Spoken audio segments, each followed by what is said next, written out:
నమస్తే, నేను మీ ఈశ్వర్. ఈ6 న్యూస్ కి స్వాగతం. వార్తల్లోని ముఖ్యాంశాలు. కాంగ్రెస్ ప్రభుత్వ హయాంలో ఇల్లు లేని ప్రతి నిరుపేదకు ఇల్లు కట్టిస్తామని షామీర్పేట మండల కాంగ్రెస్ పార్టీ ప్రధాన కార్యదర్శి చాట నరసింహారావు అన్నారు. ఆయన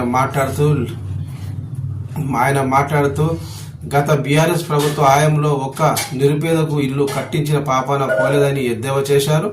కాంగ్రెస్ ప్రభుత్వం అధికారంలోకి వచ్చిన ఏడాదిన్నర లోపే మా లాల్గడి మల్లకపేటలో 32 మందికి ఇండ్లు మంజూరు అయ్యాయని తెలిపారు. కాంగ్రెస్ ప్రభుత్వ ప్రజలకిచ్చిన హామీలు నెరవేరుస్తున్నదని అన్నారు. ఎన్నికల మేనిఫెస్టోలో ఇచ్చిన విధంగా 6 గ్యారంటీలను పక్కగా అమలు చేస్తుంది అన్నారు. సీఎం రేవంత్ రెడ్డి ప్రజల సంక్షేమానికి పెద్దపీట వేస్తున్నారని తెలిపారు.